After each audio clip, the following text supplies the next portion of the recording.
Hey, welcome back to another Ad Weekly Report with hockey coach, Coach Francis Weekly for the beautiful country of Thailand on amazing great Monday night, January 27, 2025. The reason we are doing the weekly report on Monday night because last night we did the NFL game football of the FFC Championship game. So that's the reason we do the weekly report.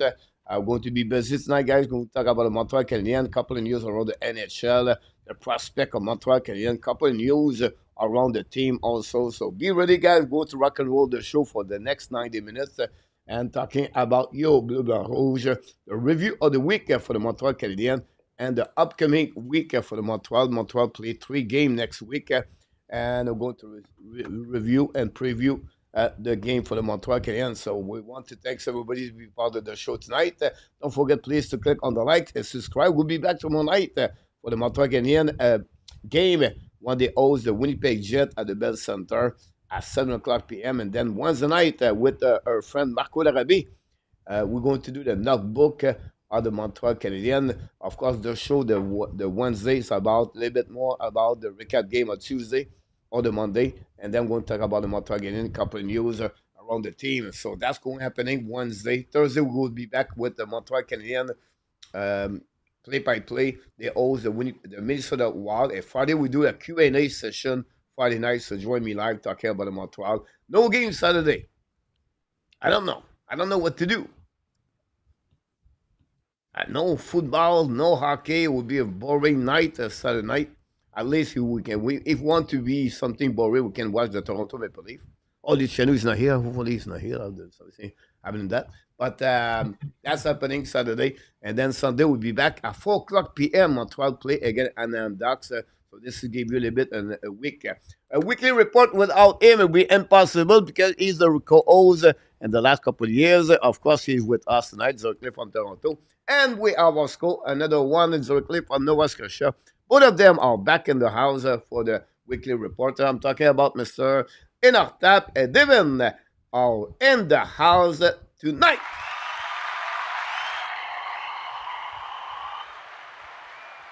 Hello, gentlemen. Hello, Hockey Nation. Great job last night, Coach. I really thoroughly enjoyed that football play-by-play you did. Yeah. I'm not Joe Buck yet, but I'm follow his trace about that one over there. But the shotgun and I'm an active guy, right? I like to want to the play-by-play Montreal Canadian, right? It's like cool, yeah, and the between the snap, you have a time, right? You have a lot of cover that moment. You have to talk about everything like that. So little bit friends, but look, it was a good time. We've got a couple of people, so it was fun to sharing. I'm going to be ready for the Super Bowl, so be ready, everybody. We're going to do a Super Bowl party at the same time, so it's going to be, of course, February 9, the Eagles versus the Chiefs, the rematch of the Super Bowl. We'll see what's happening about that. So, Devin, how was the weather? How is the weather, and what's happening to you during the weekend? It's good here in Nova Scotia. The weather is as normal, cold and then warm and then rainy and then snowy. It never decides to make up its mind. But no, things are good here in Nova Scotia. The days are getting longer, which is always nice when that switches over. So, all good here in the Maritime provinces. Yeah, that's great to hear that. We have a couple of people knock the door. We're going to have Mr. Butch back in the house. Butch, hopefully you're doing well. RJ Calabo, of course, the super at the news and update. Pete Martin, big fan of the Bill, is still sad about what happening there. Runway Kings monitor is watching the Kings right now. Kings losing 3-2 against Detroit Red Wings. Jimbo, welcome back, Jimbo. Long time not see you, my friend. David, I'm sure. David, what's going on with you? Hopefully you're doing well. David, Jordan knocked the door tonight. Jordan, welcome. A2 is in the house. I have 3 power. Hotel so far, crazy one. Scare a minute, 3 the window. Be careful, A2. Hopefully everything will be better and ready. Gary Conway finished his day, Mr. Top early at the UPS. Ready to talk about his favorite team, the Montreal Canadiens. We can talk about Bush. We talk about Pete, Jumbo. Send the man back in the house tonight. Welcome back, Sen. Hopefully, well, PLW. I can't wait to see his better tonight.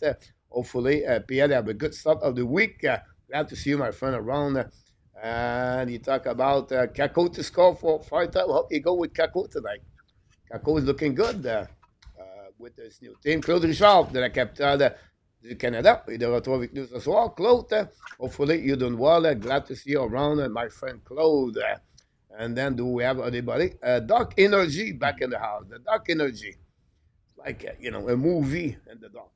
Abination knocked the door tonight. Welcome back, Abination. Mark Elliott is in the house tonight. Vicious hit to the head. Yeah, I said that hit about that one. Mark, only 2 minutes on the hit again, Bastion, if I can record it properly. If you refer on that one, Mark, thanks to your part. Ah, we missing Randy. Randy is in the house tonight. Welcome back, Randy. Hopefully doing well. The weather is nicer in Alberta over there. Then we have a couple of people. Everybody, thanks everybody to be part of the show tonight. Don't forget, please, to click on the likes.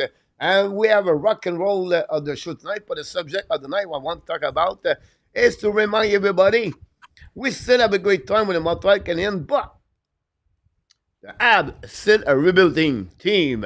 So we're going to talk about this the next couple of minutes. Not at the beginning, but as during the show, we're going to talk about what the fans, your expectation, and why the reason they still a rebuilding team. First of all, let's talk about the NHL. Ottawa and Montreal are going to play a game in Quebec and the exhibition game next season. A lot of controversy or conversation around Ottawa. The fans are not happy about that. So I don't know enough time you want to elaborate about that subject with Devin, about the owners talking about his place to go play over there. And this could be a little bit a jab about the negotiation for the new building in Ottawa for the Ottawa Senators. So give us a bit more update about what's the situation about that game and the reaction of the fans. Well, ideally, coach, I mean, to get a team back in Quebec would be amazing, but I don't see it happening. I think this just kind of stirs the pot a little bit and really brings back some tough memories for the Quebec people and having lost their team over the years and uh, overall, I would say there's nothing wrong with it, but it's just a little bit cruel in the way it's done because I don't know if you'll get a lot of support, to be totally honest. Yeah. Um, he considers this a little bit like the game you play in Sweden, Yeah. usually, right? But it's not the same thing, in my opinion, right? Because when you go to Sweden, Devin, you go to a new horizon to open the market for NHL, right? They try to share the market of NHL around the world. But when you go to Quebec, you're not going to create a new market, and Quebec is Quebec, and you know exactly Ottawa is a couple of miles. He's thinking to do a bit like the Montreal Expos, play a couple of games in Puerto Rico. So he wants to go from Ottawa, play a couple of games in Quebec. I think that will frustrate the Senator fans. So I don't know if this is the decision or the right things to do. But what do you feel about this, Devin? Yeah, I mean, I don't know a lot about it. I mean, it seems to me that it's not an abnormal thing. It's you just mentioned the Expos, coach. The Expos still get an exhibition game. The Blue Jays usually play an exhibition game in Montreal, and I think the idea is that maybe someday Montreal will get a chance to return to Major League Baseball, and certainly Quebec is. Oh, I mean, whatever your opinion is about the likelihood of it happening, Quebec is uh, a market for expansion, in the league. And I'm sure a lot of people will say, well, that's never going to happen. But I don't see it as abnormal for the league to play games in a market where they may be looking to expand to.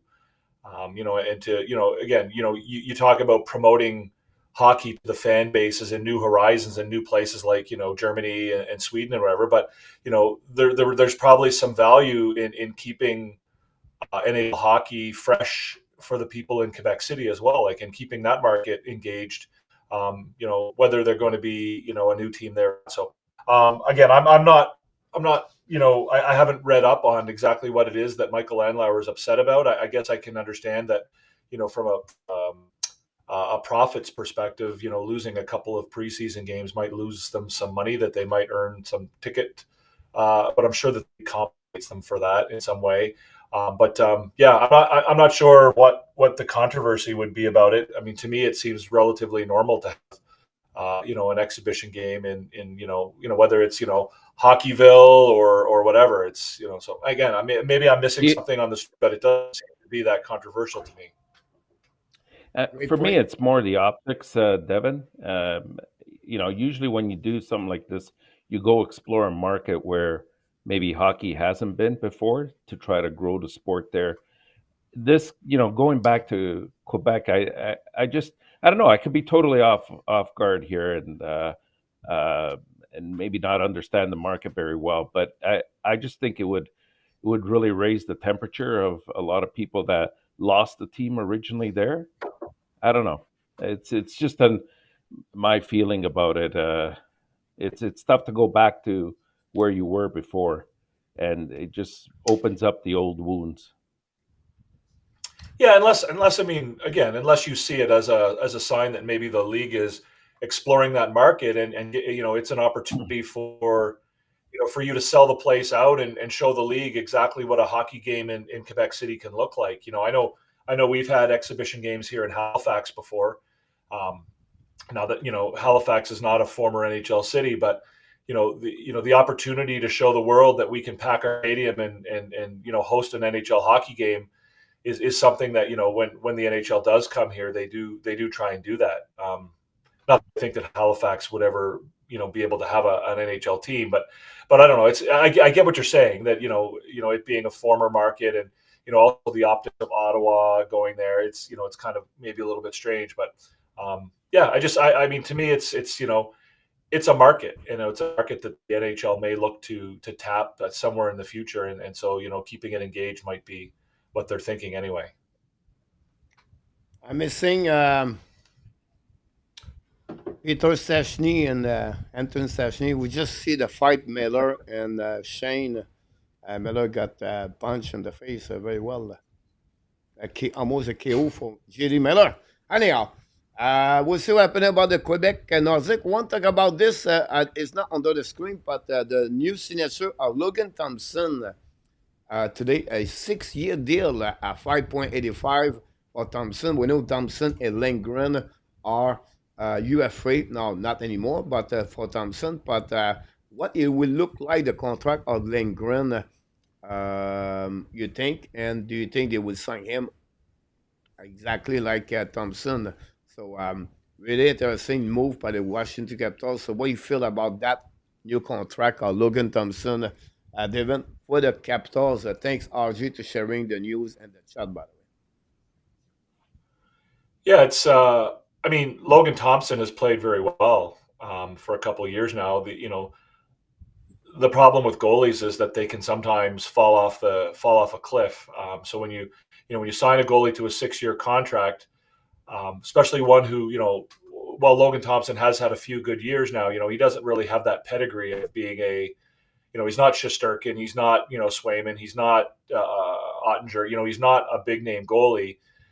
So I guess the risk from a Washington perspective is that he becomes another Jim Carey, or a goalie who plays well for a couple of years and then kind of disappears. So um, five and was it almost $6 million a year is still quite a bit for a goaltender, and 6 years is obviously a long time as well. So um, obviously, if Logan Thompson continues to play he has this year, then it'll be a bargain. But the question will be whether or not he can continue to do that. So he is right now, he's 27, so he'll be 34 at the end of the contract. So those are prime years, right? Those should be your best years.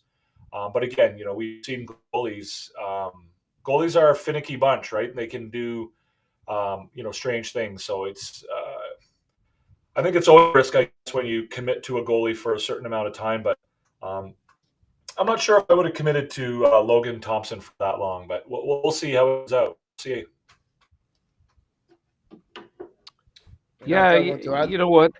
Yeah, just I mean, the thing with Thompson, I think he's a very good goalie.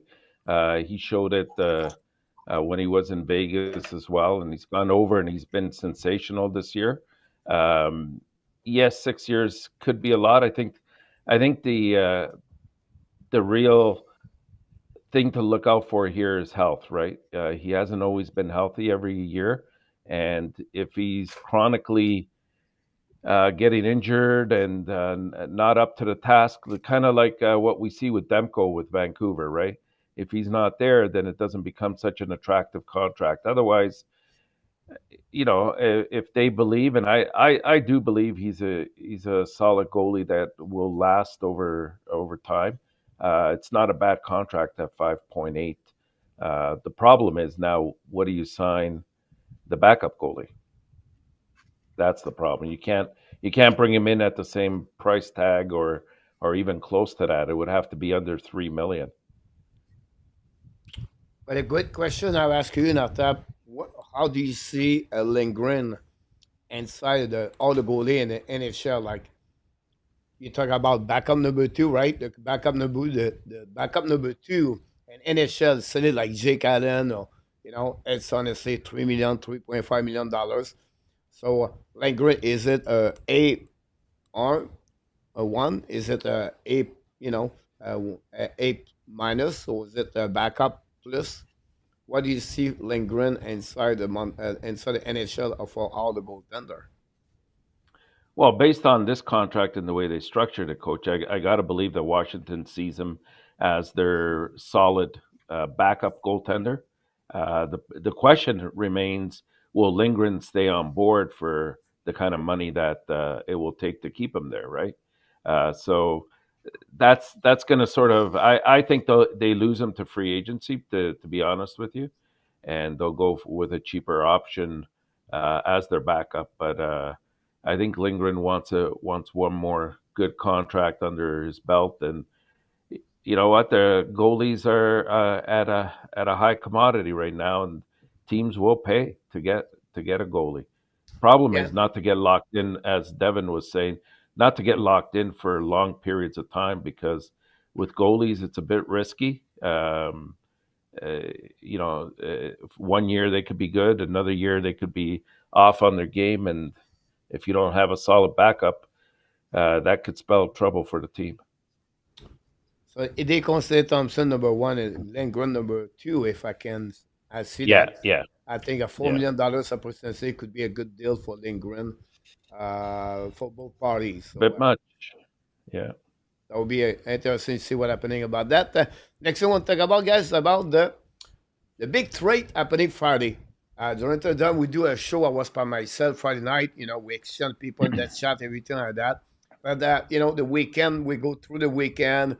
You have Rantanen play with Carolina. You get Nick Ash play with Colorado. You got comments coming from the country Rantanen, Finland. You got the comments coming around the fans, McKinnon, and then you get Carolina fans and everybody. So now, after a couple of days, when you review the trade about that, you have to you have to understand, guys, where I don't know it's possible anymore to build a dynasty in NHL with Rantanen's situation. Rantanen's situation prove it's hard to keep all the players you have under your roster, to keep them around the team, right? They try to get more money, they try to increase things, and it's a good choice for Rantanen. Now they heard the fact like you could have a deal, a home deal with Colorado, but did not happen, honestly. Uh, so for Colorado, they don't want to lose him. It's very interesting, guy. They could try to win the Stanley Cup with Rantanen and then lose him at the end. But they chose to get a little bit longer, a long term, and they got Nick Cash and they got Drury in return. For Carolina, this is a year number two back to back where they try to get another players at the trade deadline a little bit early this time, and they try to see if Rantanen is going to stay around the team. Um, Last year with Gwenzel did not turn around that way. Gwenzel left the Carolina after they make it the trade with the Pittsburgh Penguins. Now with Rantanen this year, compare this season, Carolina have money. Last season, think about this, guys. The Carolina have Pitchy, they have a Sikech, they have to resign Nick Cash. They have a lot of player UFA inside inside the team, and they was a bit like tied up with the decision. This year they have approximately $35 million Carolina had to spend without the UFA contract like Anderson with the team. So they have the money to spend on Rantanen. Now they're going to please Rantanen to stay with the team. I don't know what happened. Good news for Rantanen with the Carolina. If you like it, he get an 8-year deal. So if you get $30 million at 8 year, an extra 13 years, it's a big factor when compared to 7 years, right? So you talk about security, that key. At the end of the day, how you feel about that? The situation about I said, it would be hard for the team to keep the top players with the team. It would be hard to build a dynasty in NHL, and I'm going to see more trade like that in the future in NHL because the player want to get more money, and when the salary cap is increasing, you can see okay the percentage everything, but still Corrado, they can afford to pay him. This is a very big red flag for me. They cannot afford to pay him because they already have McCarr and they have McKinnon. So, what do you feel about that in our time? Wow, there's so many layers there, Coach, to unfold or peel off there. Let's start with the fact that the NHL there's a lot of parity now. So I totally agree. It's very difficult to establish a dynasty in the NHL, like back in the '70s and '60s and '80s as well. It was a little bit more possible. Um, with regards to the trade, it depends. It depends on a lot of different factors that are floating, right? Number one, if Carolina wins the cup with this trade, then it doesn't matter for them if they lose Rantanen or not. I mean, the ultimate goal is to get the Stanley Cup. I know you want to build your team for sustainability and longevity in the NHL, but there's different ways you can go about it afterwards. So if they establish that, then mission accomplished. Um, the problem is if they don't win the cup and they lose Rantanen to the free agency market, then it presents a huge problem for them. Does it address their lack of scoring? Uh, yeah, it does. I mean, if we're going to consider this trade and usually ask who wins this trade, you always look at who's the best player in the whole deal, and without a doubt, right now it's Rantanen. Now, Nakash could be down the road a player that emerges and hits his ceiling. He started off really well this year, and he's currently on a around a 90 to 94 point season if he can project it to the end of the year. I think it gives Colorado some depth as well because they had also a very solid fourth liner on the team. So that helps. And it also, I don't think it's over for Colorado. I think it opens up some space cap wise. So they're not done wheeling and dealing. I think this was just the first phase that they went through. They realized that probably they weren't going to be able to re sign him for next year. And the last thing you want to have happen is lose a player of that caliber to for nothing on the free agency market. So, did they get the best possible offer out of Carolina? I think not, but they had to get something, and I think they're still in the process of trying to, improve their team. Lots of rumbling out there in terms of what they may or may not do. But we'll just keep our ears open because I suspect they're not done yet. Devin, complete. Yeah, there's a lot of things you can talk about this trade, but what I get out of it and what I there's something in there, and coach is touching on it a little bit when he brings up dynasties, but it's something that not a lot of people talk about, and it's about like it's about an internal cap and sort of how teams have to structure themselves in the cap world, where it's different than the old days, where you could, you didn't really have to worry. We other teams talk about their windows, right? And so for me, a successful team going forward, a dynasty going forward, is a team that's able to fit their best players inside of a window, with the cap, right? So it's about being successful when your best players are on their first contract. When I say first contract, I mean first contract after the entry level contract, right? You're not going to win the Stanley Cup in the salary cap era with a multiple guys, multiple stars that are on their second and third contracts, right? You're not going to win with three or four guys making more than $10 million. So you have to, so that's to me what Colorado was doing, and that's what Colorado saw, right? We can't win with Makar, McKinnon, and Rantanen all making $12 million plus. It's just not going to work. And so, if Rantanen isn't prepared to sign, I think they said that their final offer to him 11.75. Then he wasn't a fit for them, no matter how good of a hockey player he is. And I've drawn that. It's not to say that he's not a good player, or even that he doesn't deserve $14 million. But I would love to own a Ferrari. But if I own a Ferrari, then I'm going to live in a shack or a tent in the woods, and I can't afford my house, and I can't afford any of my other stuff. I could probably afford a Ferrari, but then I can't afford anything else. And so I think that's what Colorado realizes, is that they can't afford to have those guys on their roster. The Canadiens are doing it right now. Like, if the Canadiens don't win, in this window, when Suzuki, Caulfield, Slavkovsky, Gouli, all those guys are on this current contract, then they're going to have serious questions to ask themselves about when Suzuki's next contract comes around, when Caulfield's next contract comes around. Like, if Caulfield scores 40 or 50 goals for the next 5 years in a row, he's going to be looking for a lot of money, and the Canadiens will have to decide whether or not they want to keep him, or whether or not they've got to move on and go on to the next level. And so it's about windows now in this cap world, where you have to build your team within a certain time period in order to make it. The Toronto Maple Leafs, again, all the Toronto Maple Leafs may jump on me for saying, but the Toronto Maple Leafs missed their win.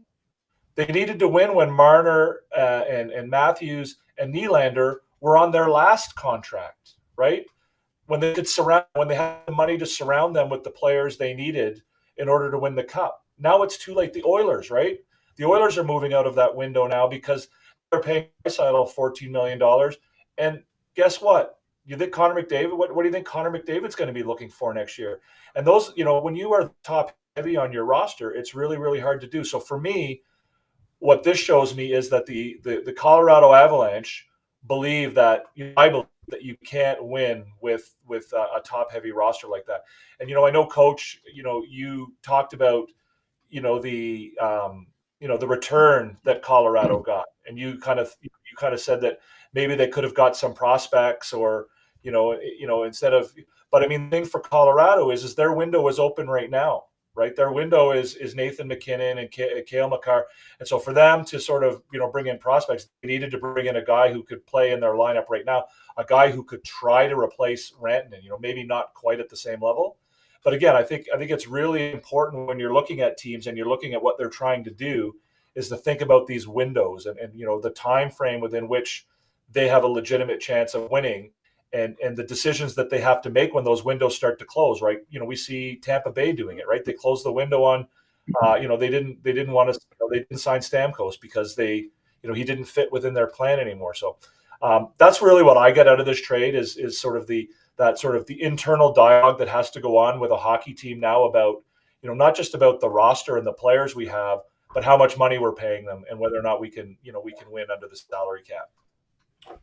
Some great comment about that. A lot of people knock the door. Welcome, everybody. Don't forget, please, to click on the like. So it would be hard for me to welcome all one by one. We are now we are jumping on the Montreal Canadiens news.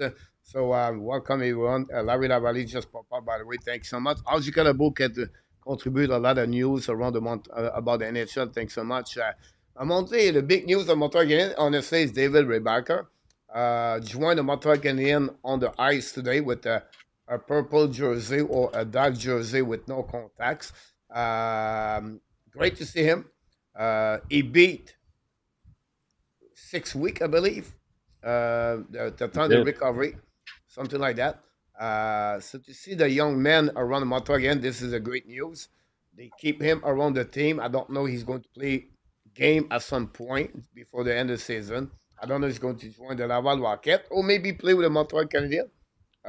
But that's the seat. Good to see him around the team today.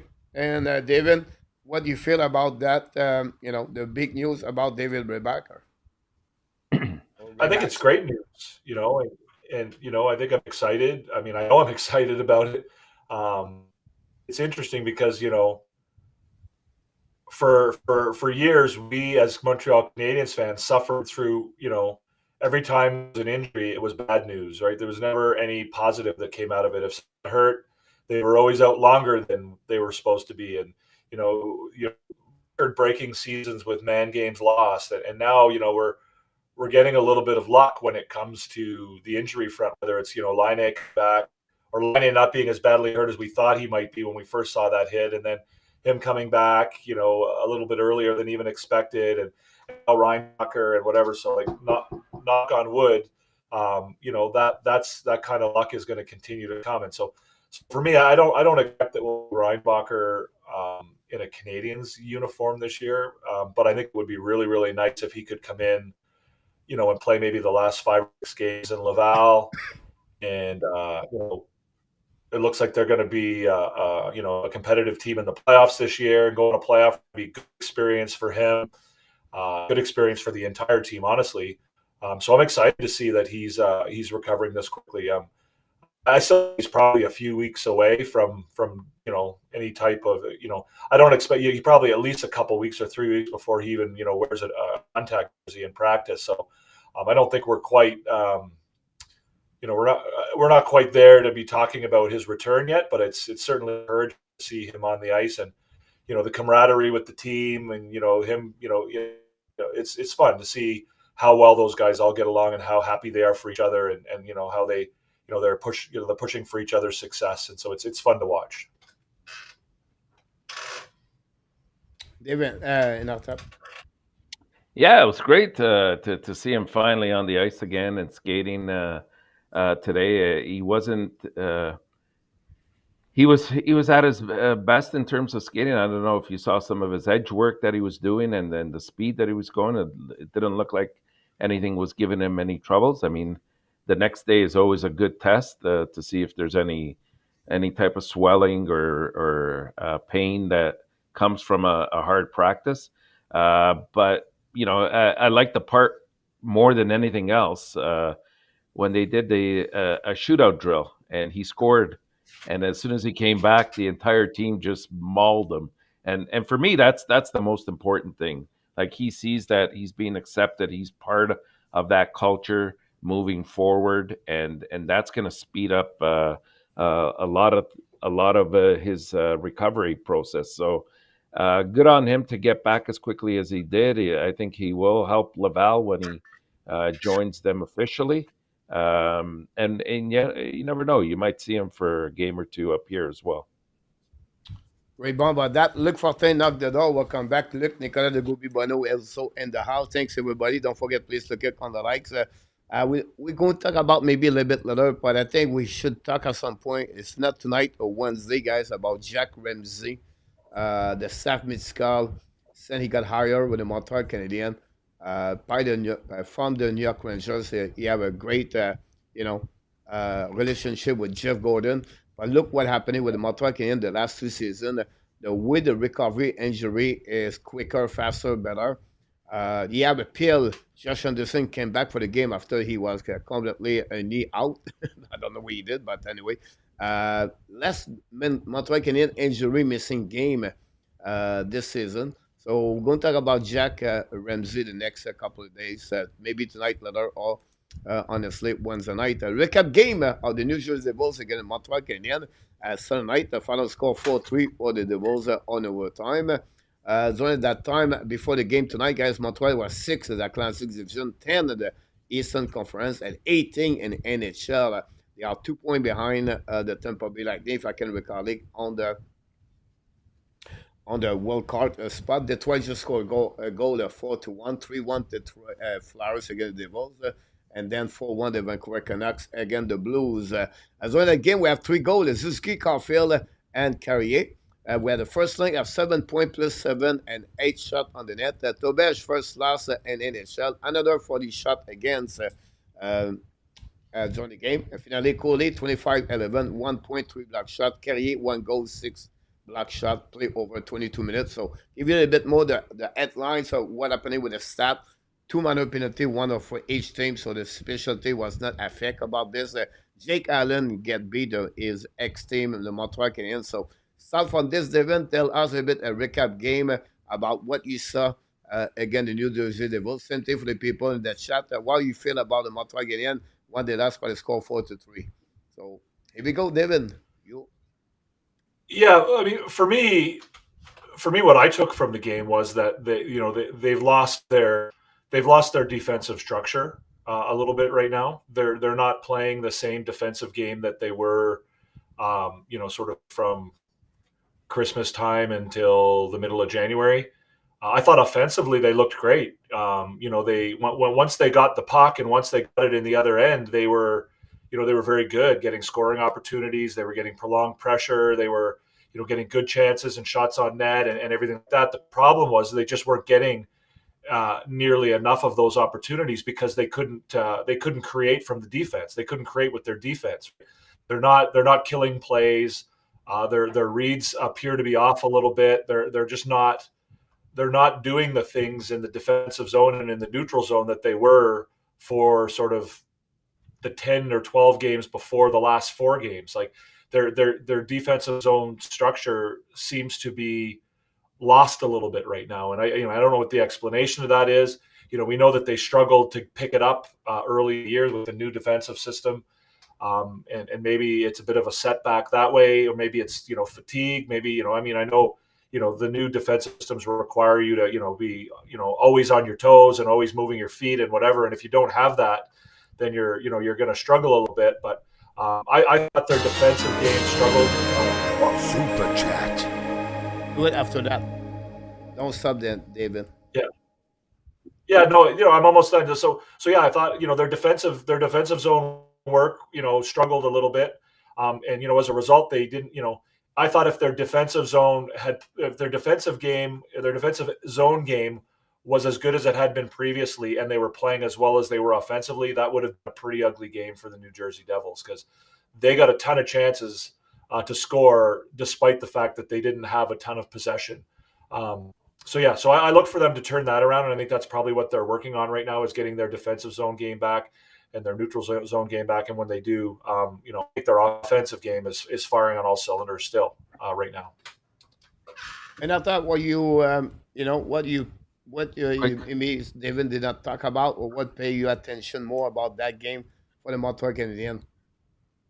well, I think Devin hit the key point that it was the defensive structure that sort of failed them a little bit. It was suspect at times. You could tell that in maybe not so much in the New Jersey game because there weren't a lot of penalties in that game, but as much as let's say the Detroit game.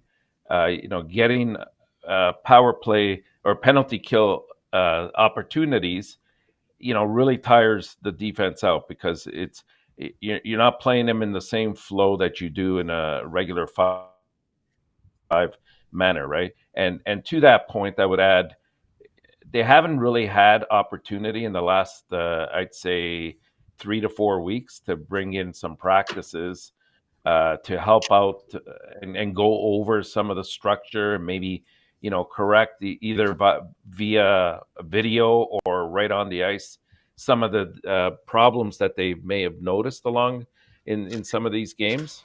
So to see, to just talk about it for a coach to the players is one thing, but to actually be able to correct it in a practice is a totally different thing. So they now finally have a bit of a break. They don't play until Wednesday, I think, is the next game. Tomorrow. If I'm not tomorrow, Tuesday. Yeah. So they've had a couple of days there, and the schedule is not as demanding right now. in terms of the number of games being played. The teams are still very demanding. So I would expect, that they've gone over some of the tapes, and hopefully we'll have corrected some of those things that we saw there. But 2 games in a row now that they have allowed over 40 shots on net, you can't continue to do that. That's a recipe for failure, if you ask me. Yeah, it was a really that showed a lot during that game. You see you see some fatigue at some point. You see a resilient Yes. team come back again. Tobej start the game a little bit like the Montreal Canadiens, slow. Uh, difficult to control the rebound. He would like to get the second goal that stop this, right? But he bounces back again. He make a couple of big saves. I think one save with the blue glove against Pratt, if I can recall it, or Tatar. To kill the Montreal Canadiens. I think that one reason they got 1 point is because of the best performance at the end of the day. But his team was trying to another a game running after the scoreboard, right? They are in deficit Chasing. goal, 1 goal, and then they're hanging there. They did hanging there, and then decision making. And the decision making, Devin, in Enortap sometimes coming just because you fatigue. You do the round one, Yeah. and Yeah. that's attribute there. But if you evaluate the last 4 games, it's not happening only in New Jersey. The last 2 games they gave 40 shot plus, right? Before that, if you think about this, 40. I could be wrong here, but I heard Montreal Canadiens the last 4 games they lead the score for only 2 minutes and 16 seconds during the last 4 games. So that gives you a little bit Not an idea, surprising. Devin. Um, it's harder when you run after this. The game, you don't play the same level when you run after the score or when you lead in front, right? And I think that 2 minutes 16, if I can recall it, is Yeah, it you're not right, the New York coach. Rangers game? No, the Tampa Bay Lightning. The Tampa Bay It's Lightning, it they actually. at the end of the game they score, right? Yeah, Oh, yeah, that's right, to that's the win the only game. But the only time they lead, guys. This is a really big stat. They catch up with Toronto, they lead Toronto, right? The first 30 minutes. But since that, after that, the last period example, and then the game against New York Rangers, they never lead. Honestly, they finish the game in overtime. And then after that, they play against Tampa Bay Lightning, the 216, and the Devils, they never lead the game. So put this together, guys. This is a Montreal Canadiens show some fatigue right there, some difficulties, and that's the reality behind that. But again, to get out of the week, Devin and our top with 3 points and 3 games, right? It's a 500. Compare the weeks, couple of weeks before that, the people are a little bit more disappointed. But this is the team who they are at the end of the day. So they play below their standard. I would said to you during the week, but they're still hanging 3 point there. They're still in the mix. They play important game, and listen, they're going to learn about that. They're going to be ready for the Winnipeg Jet tomorrow night and see how they're going to respond.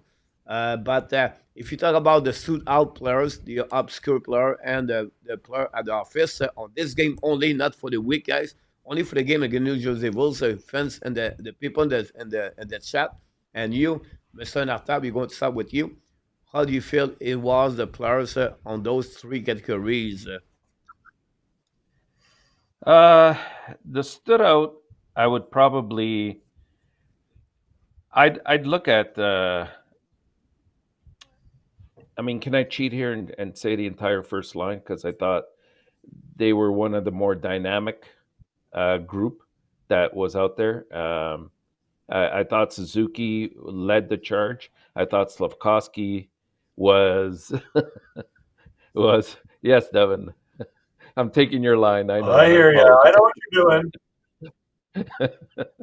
you're doing. Suzuki was, I think, present everywhere. I thought Slavkovsky probably played one of his better games.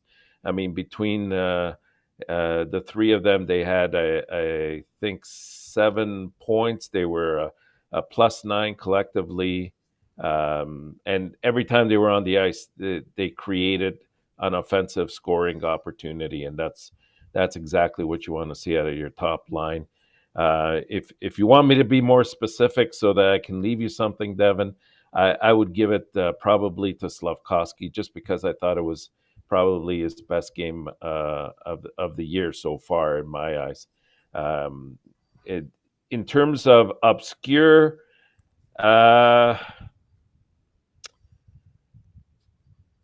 I'm going to go with Jacob Dobesh. I thought that he started off a bit slow. He seemed a bit razzled at the beginning of the game, but I thought as the game went on, he made some key saves along the way that allowed Montreal to at the very least stay in that game and force it to overtime. So I thoroughly enjoyed him rebounding back, and let's face it, nothing to be ashamed of. He had over 40 shots on net, and uh, gave them an opportunity to win, and that's all you can ask for, right? This was what his sixth or seventh game now that he's played, sixth, I believe. And in that time, he sports excellent numbers, save percentage. He had won 5 in a row. This was a loss, but it was in overtime, and and they haven't been against easy teams. So he's getting a different exposure and experience every time he's out there. At the office, my gosh.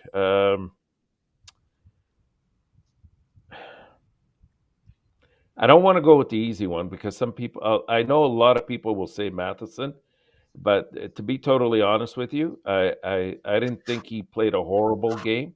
If you look at that overtime, I don't think it was his fault that he lost possession of the puck. It was a absolutely horrible pass made by Line to him behind the play instead of putting the puck slightly in front of him, and it caused that 2-on-1 and breakaway opportunity. Jack Hughes is not going to miss.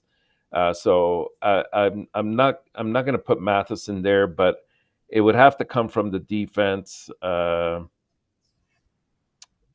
Man, I'm gonna put them together as a group.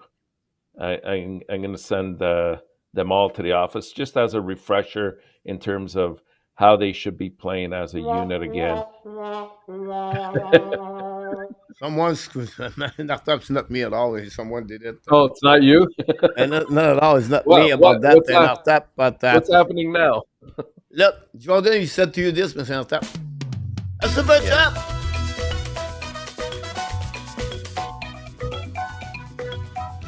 He did it again, Jordan Teller.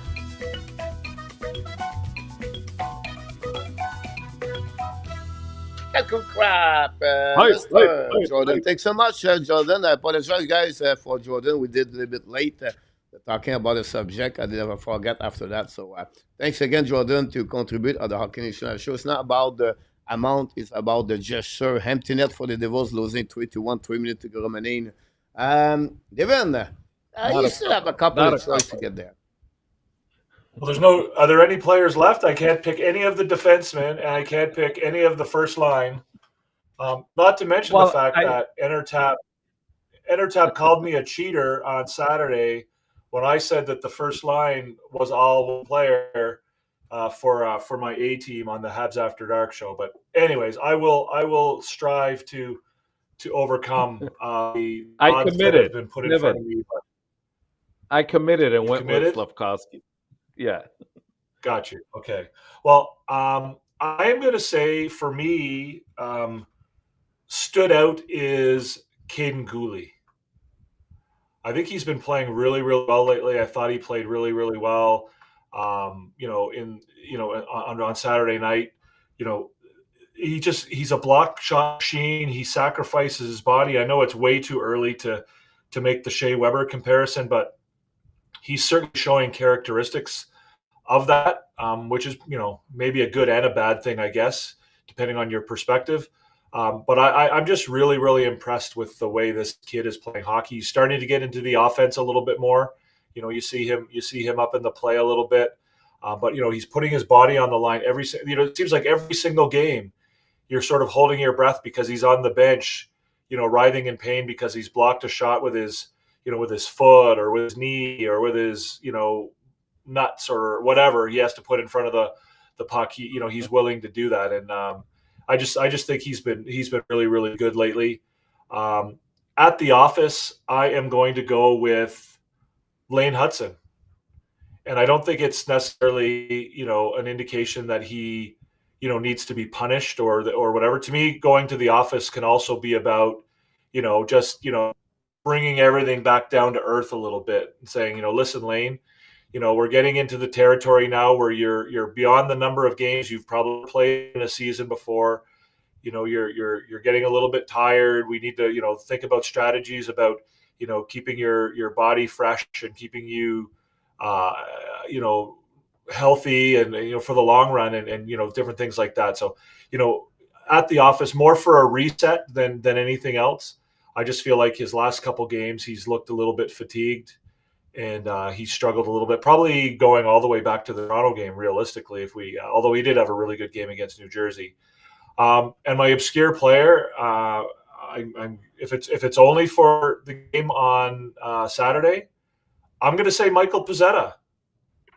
I thought he had his best game of the year, and obviously he only played 7.5 minutes, and what have you. But I mean, he gave the team for the first time probably what they needed out of a replacement for Emil Heineman, and so because everybody was jumping all over him before, rather unfairly in my opinion, I'm going to give him some credit here and say that he showed up and did what was asked of him admirably on Saturday night. I thought again, he didn't light the world on fire, and I don't think he would ever light the world on fire, but he certainly did his job. And if you're looking for an obscure performer on Saturday night, I pick Michael Pezzetta. Sound good. A lot of good shots. What stood out, honestly, Zuski, Sakaski, the first line. So I'm going to complete the line. Why not? About that, Cole Caulfield on this one. But I think, honestly, for me, it was Nick Zuski with 3 points would be my stood out. My obscure plug, guys, I'm going to go with two players for the same because they play together, and I think you have both a good game. I'm talking about Caden Coley and Alex Carrier. I think Carrier have a really good game for my obscure players. Again, then play again, opening team, the best player all the time. Carrier scored his first goal with the Montreal Canadiens, so that's another good point about that. And then finally for my office, I'm going to surprise everybody, guys. At the office, it will be easy to send Mike Madison, like he said in Enortap. But I'm going to send Patrick Laney on that one. -2. I didn't see a lot. The second line struggling that game, honestly. But Lenny will need more. And over time, honestly, he gave the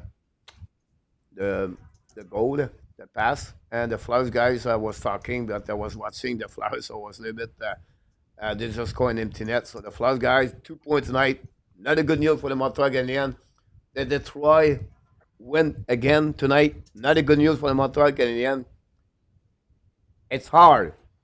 It's hard when you see that. The Detroit scoring empty net. By the way, guys, for the first time tonight, I see a stat in NHL in Enortap and Devin. Usually, you have a power play goal, they put in red power play goal. Shot and goal, they put SHE, shot and goal. If you have an empty goal, they will put ENG. But tonight, they put the goal on, OWN. Any reason why? OWN. No. So they I'm put not sure. the on there because Maurice Zeder scored his own goal. Okay. And they gave the credit or the player for the Flyers when they put on. So this is the first time I see that as a stat and NHL on the game center. So it's funny to see that Maurice Zeder for this Yeah. score his own goal tonight. Surprise Maxime Talbot or Max Talbot, one Maxime Talbot, but Ken Talbot about that. Let's move on, guys. Here we go. We're going to fire. We're going to go hard, quicker, faster. Thanks everybody to be a part of the show. Jimbo is in the house. Pizza, Steven, Abination, Alan Vayako with Iran. Welcome back, both of you. AK is in the house. A lot of great comments. I talked with the owners, guys. A lot of different things. First of all, guys, Montreal Canadiens practice this morning. They practice Wednesday. How many practices they got and generate? And if we go all the way to when they're traveling to the on the West Coast, how many practices they have this month in our top with Devin? I believe it was one.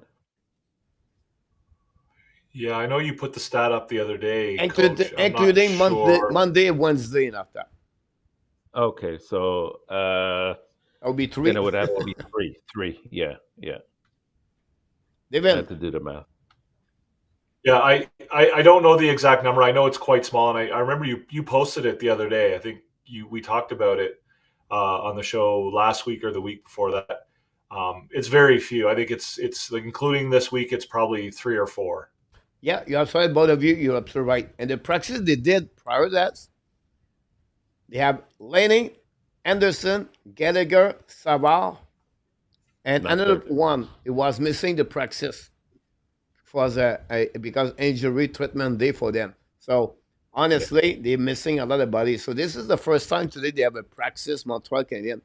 And honestly, Montreal guys in the last 4 games, they gave 229 attempt shot versus 175 for the Montreal Canadiens. So that gives you an idea. Montreal Canadiens, the last couple of games, are not played the same level they played prior to that. And this is the one reason they really practice today to have an opportunity to reset, to work on the thing they don't do well the last couple of games. I think that was a really important practice for the Montreal today and Wednesday before they go on the trip after that. They not go to practice after that, guys. They play 3 games in 4 nights. So again, this is when we said a hard schedule, guys. We said everybody have a hard schedule. It's not only a hard again because they don't have a lot of. It's because they don't have a lot of things they can do to improve the team, and they need energy. They need rest. They need a day off. And you can put all this together. It's not easy. So at the end of the day, Montreal Canadiens, hopefully they will pay off the practice they got today, and we'll see what they're going to react again with Winnipeg Jet. So good practice for Martin Saint Louis Well, on the ice today. yeah, Uh, these 7 games, coach, are going to be very important just before the Four Nations break because I think that'll benefit a lot of. We don't have a lot of Montreal Canadian players going over or on the competition, so it'll give them that opportunity to rest up a little bit. And if they can go at least 500 in these 7 games and pick up about 7 points, that would be fantastic. Great point about that. Is it a time to split Madison and Hudson, Devin? I mean, it's easy to say that, I guess. But again, I What's don't your know that their option? struggles are related to what's that? Yeah, what's your other option? Yeah. What's I mean, your option? Yeah. yeah, no, exactly. And so it's like if you are going to split them up, well, who are you going to play them with, and who are you going to, how are you going to, where are they going to go? Like, and so, to me, I don't really see the problem being the fact that they're playing together. Would the Canadians be better with, Matheson and Gooley together and Hudson and Carrier? Like, I don't see that solves the issue that is plaguing these two guys right now. Again, I think that the criticism of Matheson is overblown. I mean, people always sort of like to pick on him, and he does make mistakes that kind of stand out a little bit because he is on the ice and he's on the ice in very important times. But he probably plays the hardest minutes of anybody on the entire team. He plays on the penalty kill. He plays on the power play. He's out there in overtime. He's out, like, he's on the ice when it matters, which is why he's prone to making those mistakes that everybody sort of sees. But so I guess the answer for me is no. It's not time to split them up. I don't see what the better option is, and 2, I don't see that any issues that either of those two guys are having right now. I don't think is related to the other guy, right? It's not, Hudson's not struggling right now a little bit because he's playing with Matheson.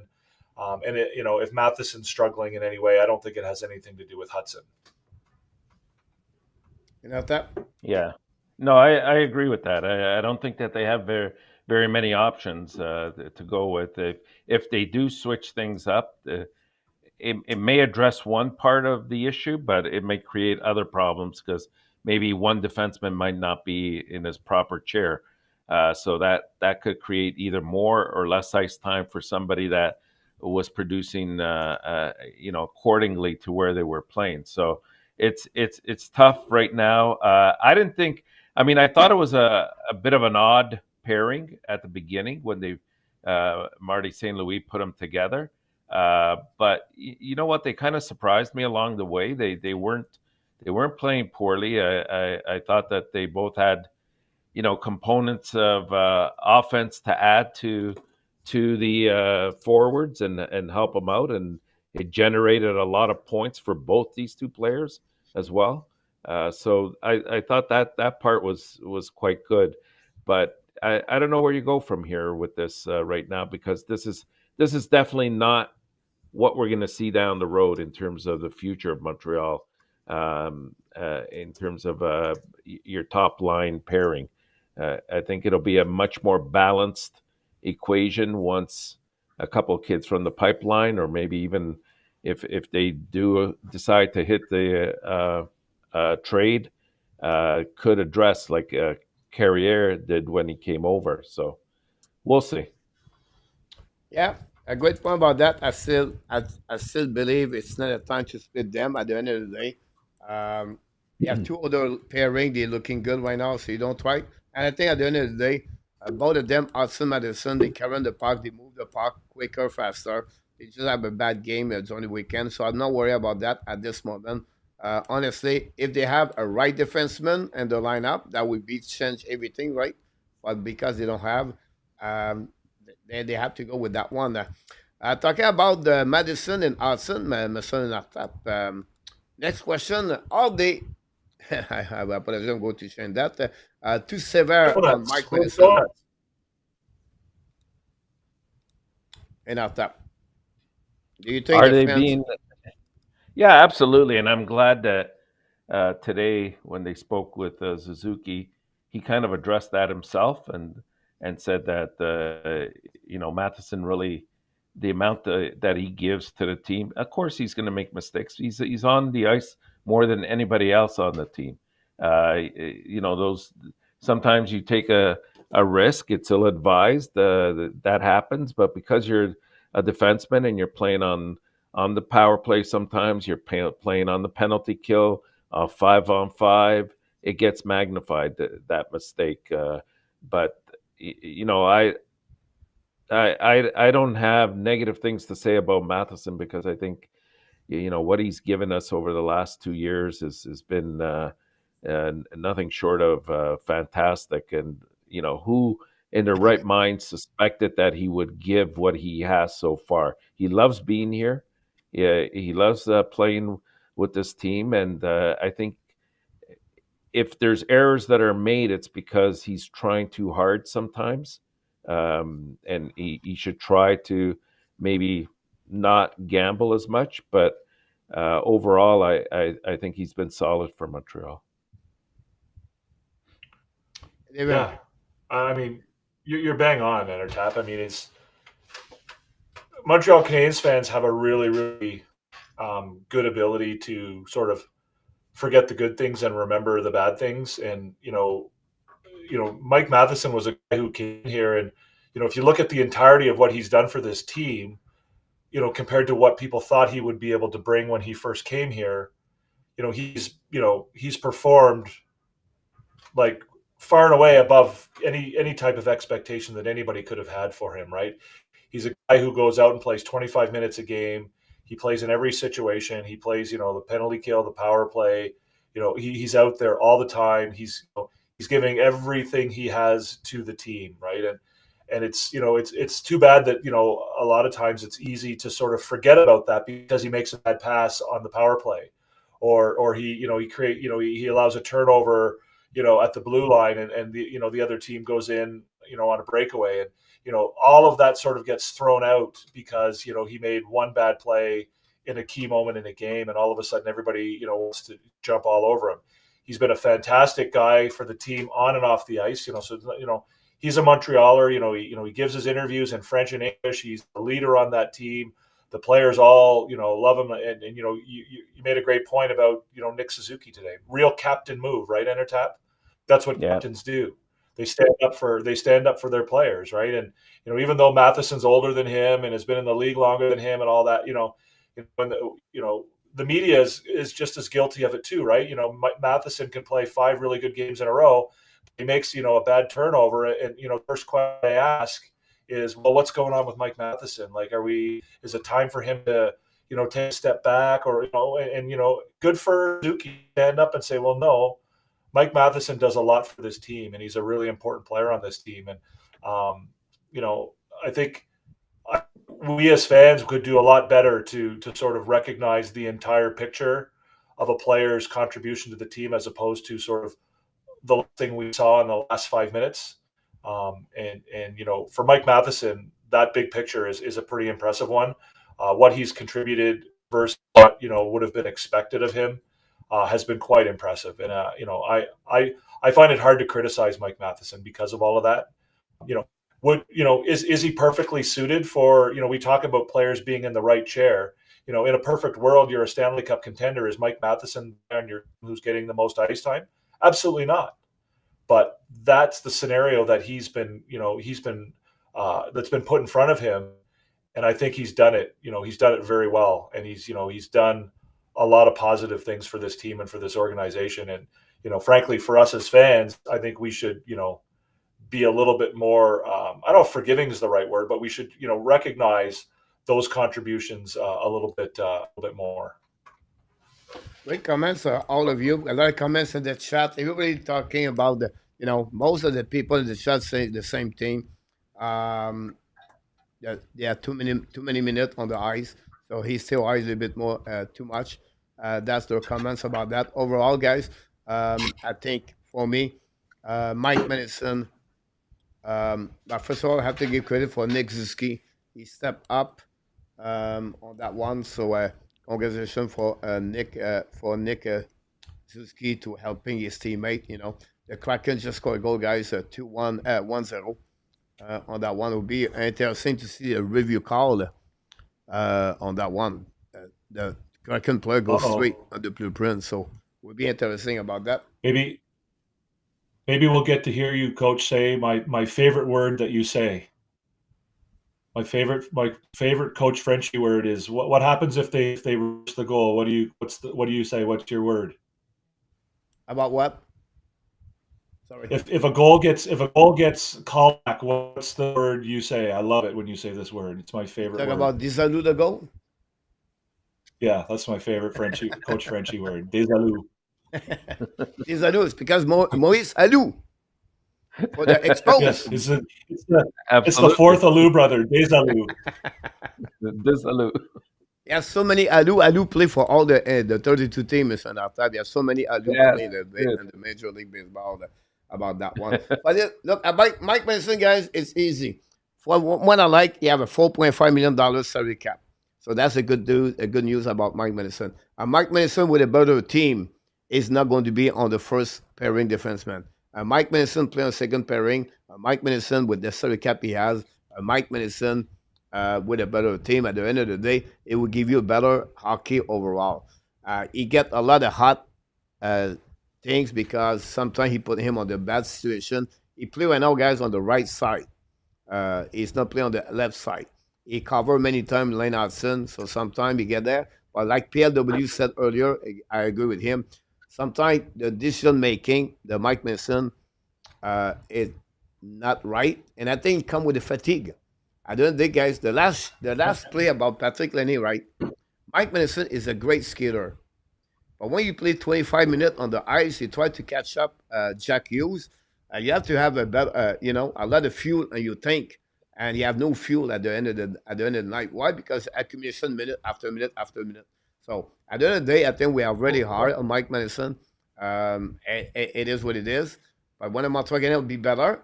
Mike Mason's go to do the right shit. So it's the same thing for me. We criticize a lot Alex Nehuk, but we'll be interested to see Alex Nehuk on the third line and not on the second line. What it will be is Right chair.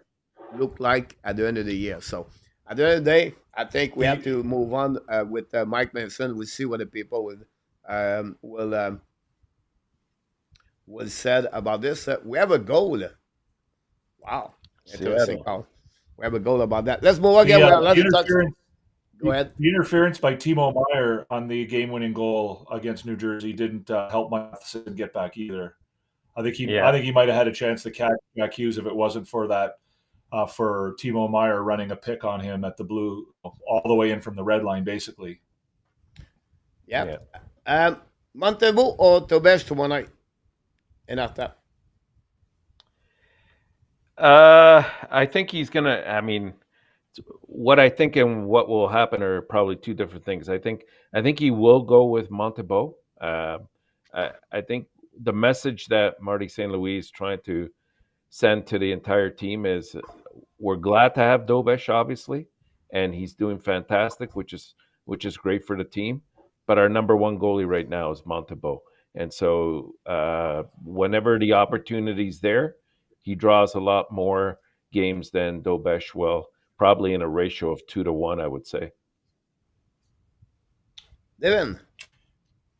Yeah, I think it's Montembeau. Montembeau's the number one. I don't think there's anything to deviate from that. I don't think Montembeau has played badly enough to lose the job, and I don't think that Dobesh has played well enough to take the job from him yet. For me, it's Montembeau. He's the number one. Dobesh played in the last game. I think you're right, Enortap. I think for now, I think you probably see Montembeau play 3 out of every 4 games. But if it becomes 2 out of every 3 games, then I think that's fine too. I think they're both doing really, really well. They're both performing well, and I don't see any reason to fix it if it ain't broke. I heard the rumor Primo between the pie tomorrow et Marco Enortap. 7-0. You never know. He's on a 7-0 run. I know that's my point behind that. A2 talk about this in the chat. That's why we're Christian Shaw, welcome in the house. Thanks to be with us tonight. A lot of people, guys, don't forget we're missing 5 likes to get 50. We'd love to have 50. Alan Vayanko, guys, is on the Alouette roster right now. He's rock and roll with Dickie Harris and Wally Boano and many others. Sonny Wood, Wait, everything. So keep up with that, Alan. I love it. Look, Montebo. Now, for me, people asking me why not Tobesh. Tobesh, guys, have a good game, but not good enough to bring him over Montembeau. Montembeau don't have a great game, but he still faced 45 shots against Detroit. So for me, Tobesh to get a game tonight, tomorrow night, it will have to beat the Devils and be excellent. And I think I don't see that. Secondly, I think we still have Montembeau as the goaltender number one. So I think at the end of the day, the key behind that, guys, we're not going to see you Thursday, but we're going to see Marco Wednesday night, and Marco have to tell us now what happened Thursday night, how he's going to be with Tobesh, or he's going to go with Montembeau. If you look about the goaltender number one in NHL, usually Montembeau should be back Thursday. Montreal plays Sunday. It should be again Montembeau, and then they play a back-to-back game. It will be only Tobesh there. This is a normal schedule for a goaltender like Alibak, Vasilevsky, Sorokin, Shostakin. The goaltender number one. We'll be interested when the Montreal going to go that way, but don't be surprised this happening. And another fan will be upset about that, but at the end of the day, I will not be shocked to see the decision of Martin Saint-Louis about that. Let's move on, guys. We have a lot of things to talk about this. So the next subject, guys, is exactly what is the subject of the night. And I'm talking about, guys, the Habs Still rebuilding. And I think this is important to remind everybody where we are, the Montreal Canadiens, what it's going to become at one day. But we're still in the middle of the mix at this moment. And I think a lot of fans, it's not an anger management, but it's a bipolar, right? They win It's the parade. It's Franco Iacono prepared the paint on the street, everything like that.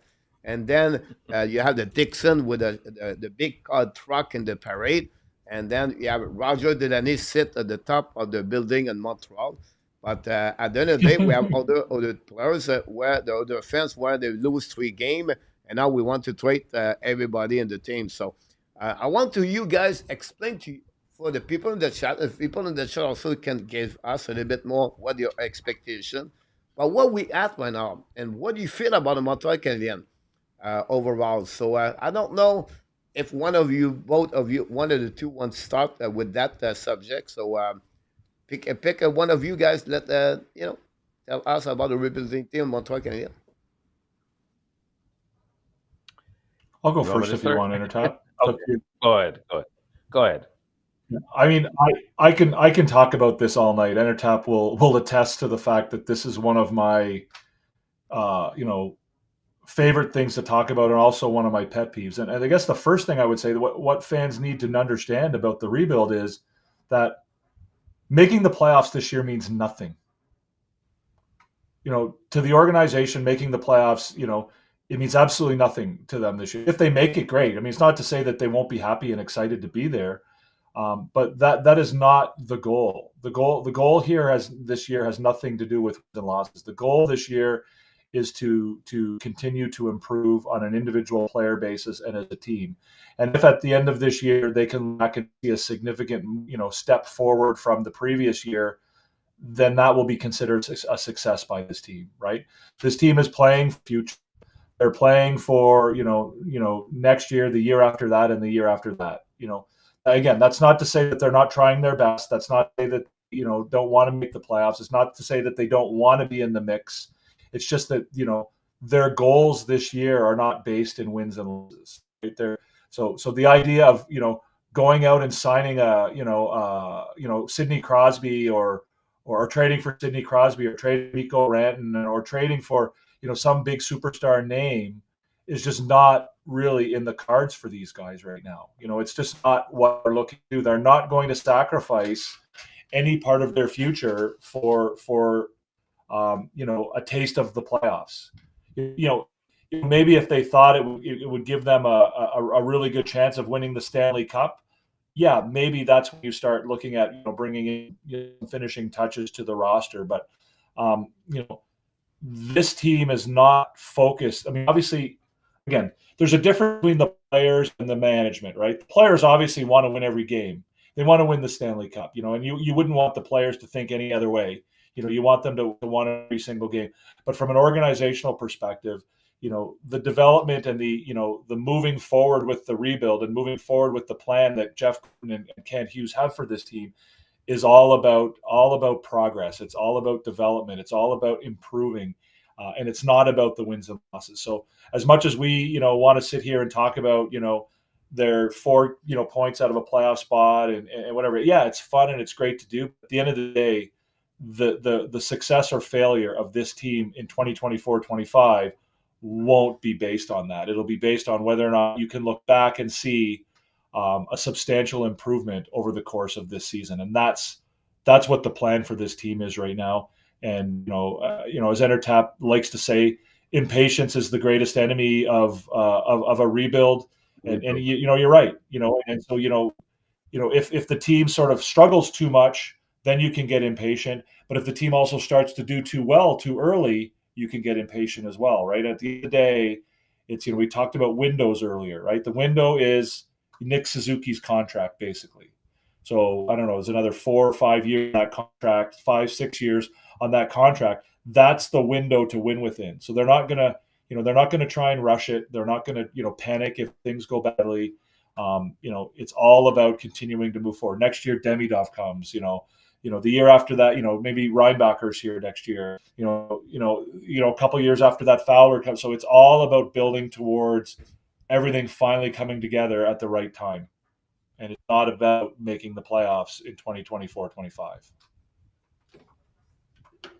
Yeah, you're right. You're right, Devin. I agree with just about everything you said there, and I'm glad you made the distinction between what the players want and what the administration, the management hasn't intended for them. The thing I like is that the management has a plan, right? It started from right up at the top, and it's filtered down to, the drafts. It's filtered down to the few trades that they've made. They've cleared up some of the bad contracts over the last year and a half.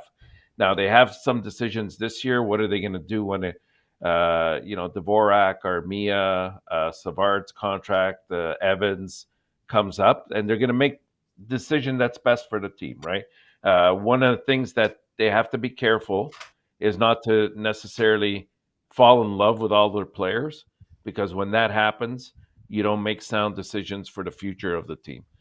So I think they're going to weigh everything out, and we might see one or two or maybe even more of those four players come back, but they'll move forward.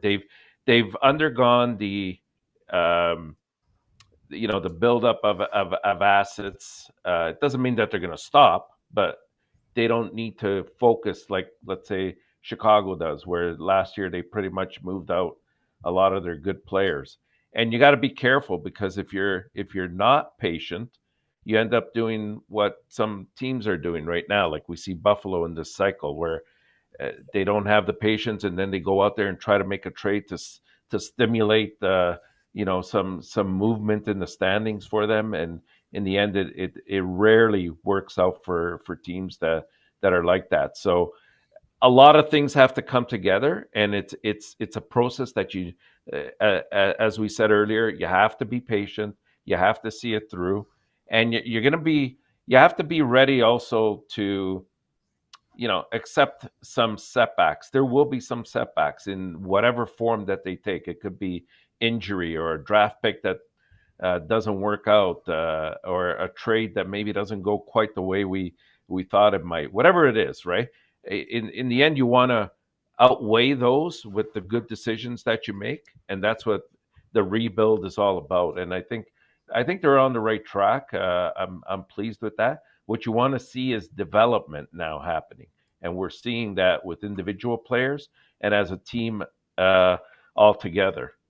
So they're in a good place, I think. Great comment, guys. And the chat, the people are really positive. Most of them are really positive about that. Thanks, Mark. Um, they are right now. I look at the standing. They are 2 point behind the Tampa Bay Lightning on the standing. Tampa have one game in hands. Um, to be where they are with the beginning of the season, they start, guys. Yeah. Not many of them will see where they're going to be where they are tonight. So we have to give credit, but they're still missing piece of the puzzle. They're still missing things where they're going to become better in the future. They are part of the pipelines coming very soon. They will need to upgrade on strength level, strength position, and they show with that they progress, they develop, and they get better as the individual players and as the team, and also with the head coach and the staff.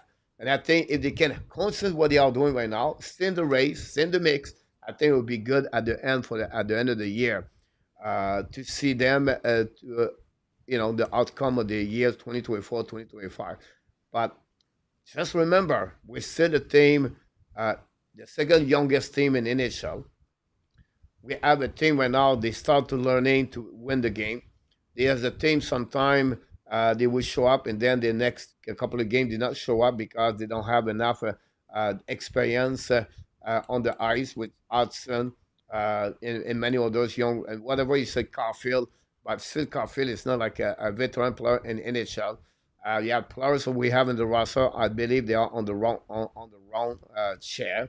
And put this together, guys. It's a team is not ready yet to be a team in the playoff. They can compete, but it still was 30, 20, what, 24 game, I think, or 30, 30 3 game to stay remaining. So we'll see. Longest to stay in the race, better it is for the Montreal fans. Before you try to trade everybody, just be patient. Remember, the team is still on the rebuilding team, and we have to wait at least 2 more years to see a bit more the the fruit of what they built in the last 4 or 5 years. Again, no guarantee in our tap and Devin, and you know that because you do the right thing or you try to accomplish the right things. You have the best staff. You have many things. You have many factors could put the successful of the rebuilding on the plate on the whole because other team have a better season or other team Yeah. uh, have its fun become a better team at the end of the day. So we'll see what's happening at the end for that rebuilding team for the Montreal Canadiens. But it's looking good. It's looking good. One way Demidov, life change for everything. Now we're going to move on, guys, with the element absence. Anybody for his spot. This is a bit a red flag for me. That show exactly, and this is a great example. We see a rebuilding team. How in the No doubt. world we cannot have anybody to take the spot, amen, and amen, to have an impact? Now, I cannot say that. We cannot say, oh, because amen and amen, Montreal is struggling. Yeah, we talk about the 4-line players. It's an impact of the game. It's an impact of the 4-line. But the concept, because Element is not in the roster, Montreal now are losing game or did not play very well. And for me, we don't have anybody take his spot. This is a bit not good for the management. Like, it's only Michael Pesera. He's not doing well. So at the end of the day, I think this is Montreal show exactly as a rebuilding team. So what do you think about that in Enortap and how they manage this? From Pesera, Owen Beck, they call RHP and they put RHP guys sur la passerelle, Press sur la passerelle Press back. some soir because do you know the reason it was called up RHP, Devin, in Enortap? No, why? Because they thought Wasn't it Gallagher or Anderson might not be able to play. Anderson, yeah. Yeah. Was So supposed to it be was out. not because of the NMN. So Pesera was already in the lineup. So I give you an idea, guys, where we are. So what do you think about that in Alta? Well, I think it's the perfect example that shows that the rebuild is not over, right?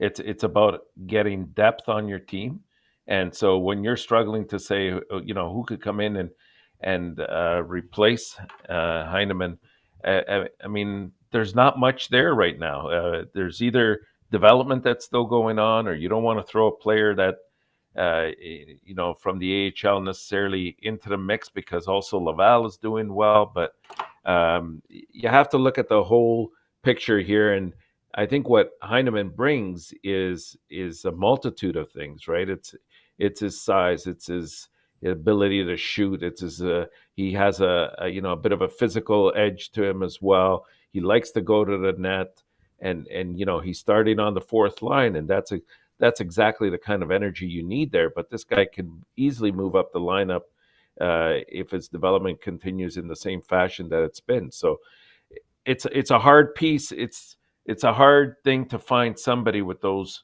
qualifications, if you want to call it that, to replace him and get the same result. Now the good news is, I think in the games that he's been out, yes, we're noticing the absence, and it's put a more of a stress on the other players to maybe play a little bit more ice time than they ordinarily would have. But the team hasn't folded, right? They've played, relatively well, and they've picked up a good number of points and wins along the way. So it's getting there. And like I said, this is part of that development that we're now seeing visualized, and they have to work on the depth a little bit more. Oilers scored. Yep. Oilers scored. I think there's two things that jump out at me about this question. The first, you kind of touched on it, Enortap, is that I think that the Canadians really are very interested in not stirring things in Laval right now. I think they want to do as little as possible to mess around with a good thing in Laval, and I think they see the value in Laval's success and them, making a run for the playoffs and then playing in the playoffs. And I think they don't want to disturb that if they don't have to, which I think is demonstrated by the fact that while they're on the road, they're allowing Pizzetta to play, and then when they come home, they can run guys back and forth between Laval and Montreal when they're at home without taking them out of the Laval lineup for any games or what have you. So I think that's the first consideration is. So I don't know if it's so much that they can't find somebody for his spot. I think that they could probably bring somebody up and give them that job. But I think they're conscious about taking a Jared Davidson out of the lineup, or they're conscious about, they obviously brought Owen Beck up, but, they brought him back and sent him back down, knowing that, he wasn't going to miss any time down there. I expect that, when they head out west, they're not going to bring anybody else with them. I think they're going to rely on Pizzetta to fill that role.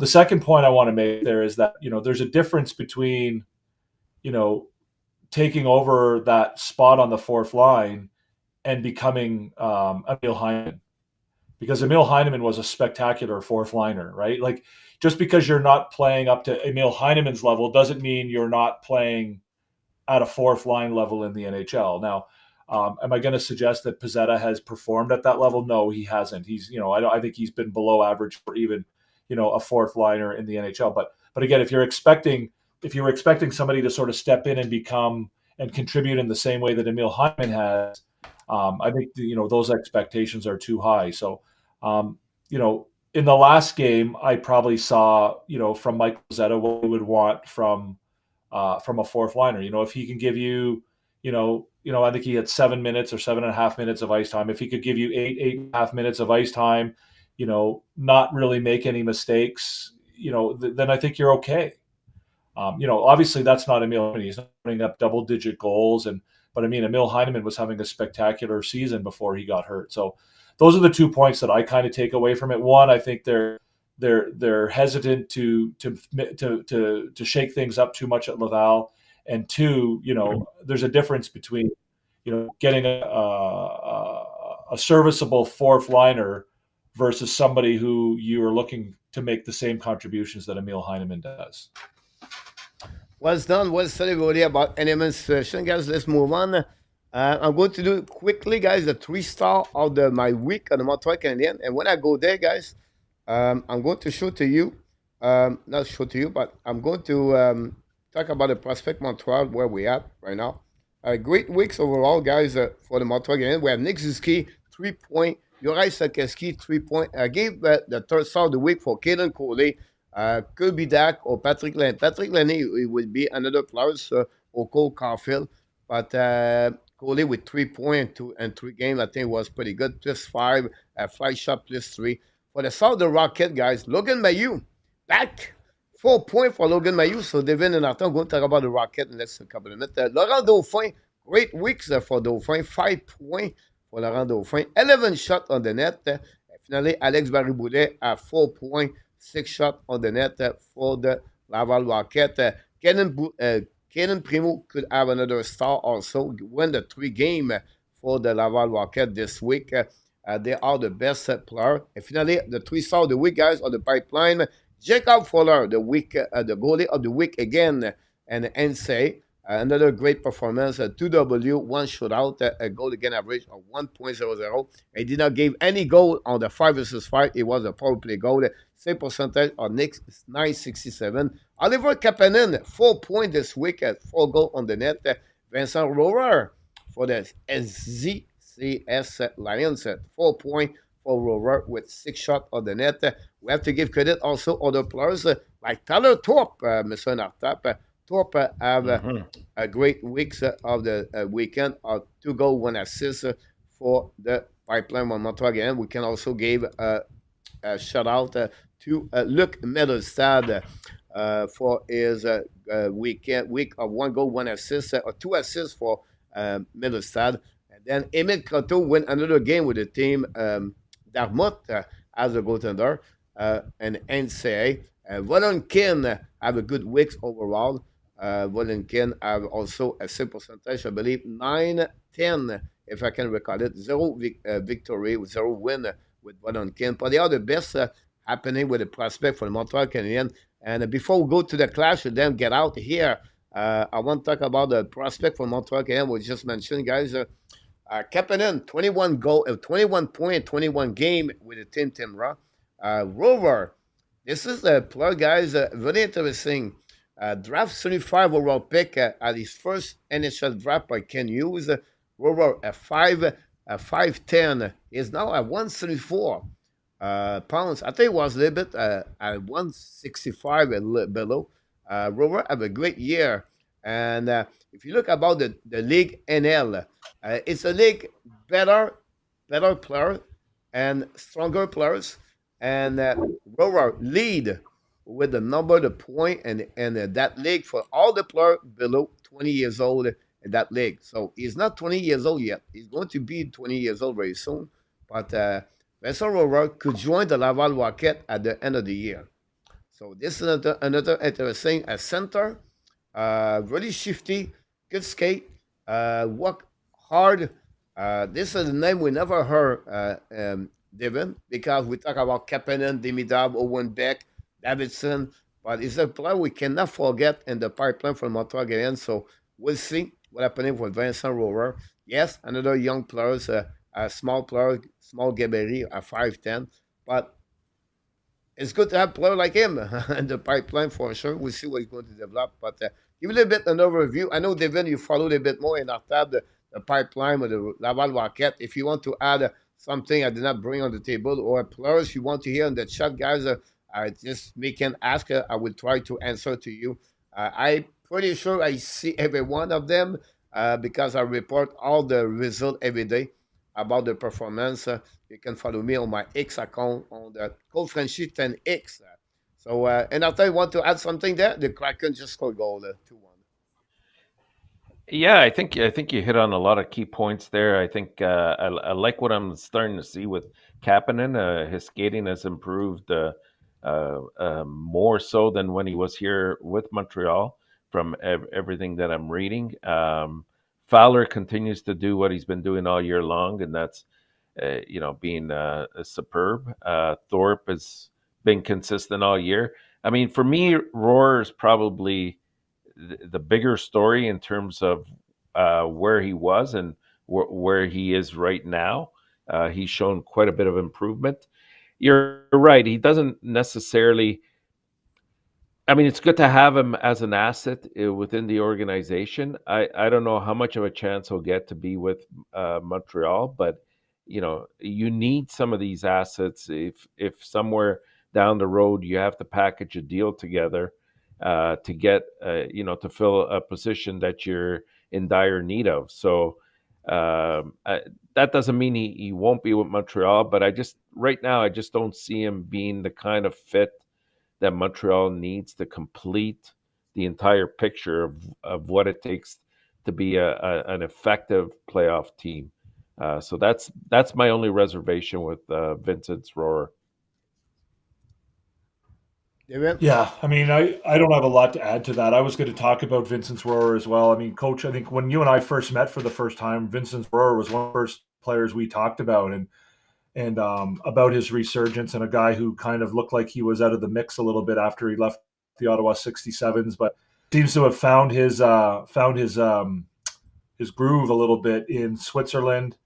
Obviously, that league is very different than the NHL. It may suit his style of play a little bit better.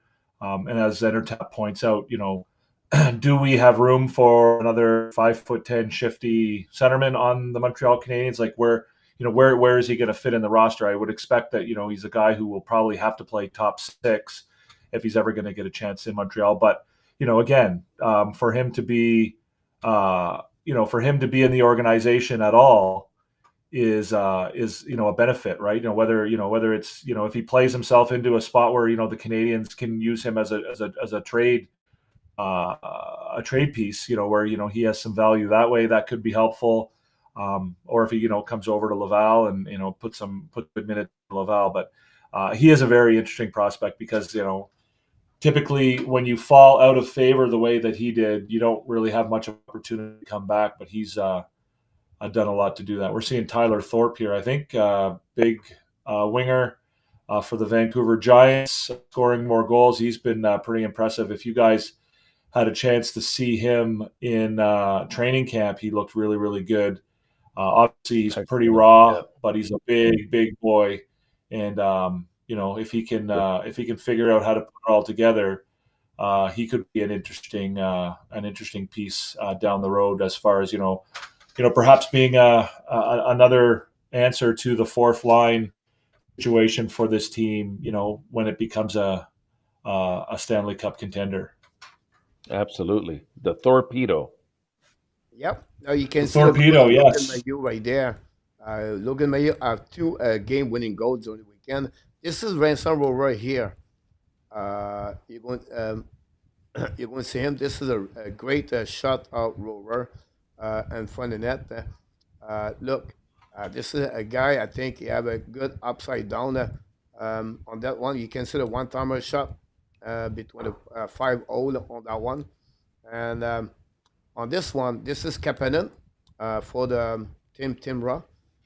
At that game, I believe he scored 2 goals for him, and you can see he have a. This is a goal right there. One time a shot for Kapanen. Again, Nice. another prospect for Montreal. He have a 1 point per game average in the beginning. He joined the Team Timra under the head coach Okinen. Um, Kapanen is really good and fun in net. This is the second goal of the game right there. Another great one-timer shot on the play on the SHL. So we play in the Sweden Hockey League. Kapanen versus a road play in NL, the National League in Switzerland. This is a goal of the Montreal Canadiens. Sakaski scored a goal, Mr. Tap, and Beauty. impossible and goal for Sakaski. So I give you a little bit what's going on there. A lot of people talk left and right.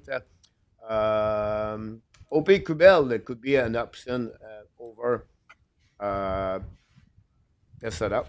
Yeah, I'm sorry about that. We're almost at the end of the show. What we do at the end, we have two things to finish, guys. With preview of the Montreal Canadiens, we're going to see who won last week, the prediction of the week. Then we're going to predict what's coming. And then before that, we have the Clash 5 question. And Devin is in the house, so we like to make some prediction, Mr. Enortap, because he loved the prediction. Devin. So let's see what he's going to do tonight on that situation. So the first one, Mr. Enortap, you are on the hot seat. Absolutely not allowed. This is your answer you can give in the chat. And the first one, Mr. Enortap, is this way. Cole Caulfield scored 45 goals a plus at the end of the year. What's he at now? 25, I believe. Yeah, 25. You have 33 game to play. You have to score 20 goals in the last 33 games. Yeah, I think it's a bit of an ask. I think he'll come close to it. I think he will hit 40, but I think he teeters around that number. So I'm going to go with not at all. Devin.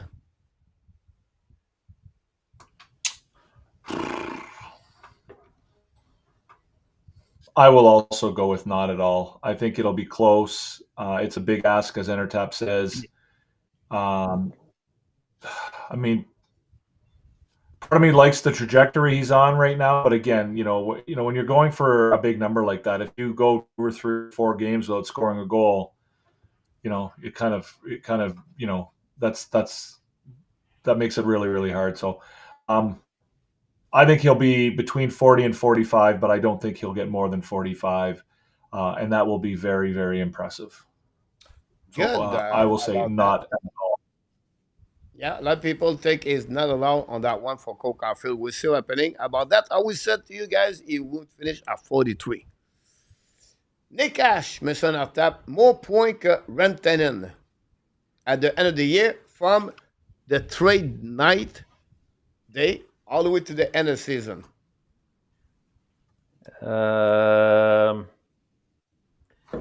going to say it'll be close, but I'll say absolutely, just because I think being with McKinnon is going to really bring out the best in Nick Ash. I think he's a solid player that adds a lot to Colorado. Not that Rantanen doesn't for Carolina, but they're different systems, right? I think Colorado's a little bit more offensive minded. The system that Carolina plays is, their offense has struggled, and for the most part, they try to really shut things down so that the other teams don't get many shots on net, and they're very effective. I think they're in the top 4 or 5 in the league in terms of shots on net, on their own net from the opposition. So I think that will take away from his offense just a little bit, and Nakash will probably add to his totals a little bit. So I'll Devin. say more points. Yes, absolutely. Yeah. I mean, it's a good point. If Natchez is playing 25 minutes a night on a line with Nathan McKinnon, he's going to get a lot of chances to score points. But I'm going to say not at all. Rantanen currently is 7 points ahead of him. And I think Rantanen will continue to put points up. I think he'll get opportunities in Carolina. And a lot of Natchez's points came very early in the season. He obviously came out to a really hot start, and he's kind of slowed down a little bit. I'll say not at all, but again, I'm cognizant or conscious of the possibility when you're on a line, or assuming he stays on a line with Nathan McKinnon and is getting those 20, 21, 22 minutes a game. He'll have opportunities to get points for sure. So absolutely for you too, right? No, not at No. all. Not allowed. All right. Yeah, Martin is not going at to get all. it, Mr. Enortap. Absolutely like you because of Jonathan Drouin. Anyway, we're going to move on to the next question. Suzuki, Mr. Enortap, 82 points, Caulfield 35 points, and Hudson 55 points at the end of the year. All the three players. Absolutely or not allowed. Absolutely. I think Suzuki will definitely get the point per game. Caulfield's right behind him in terms of points. So even if he drops off just a little bit, he's okay.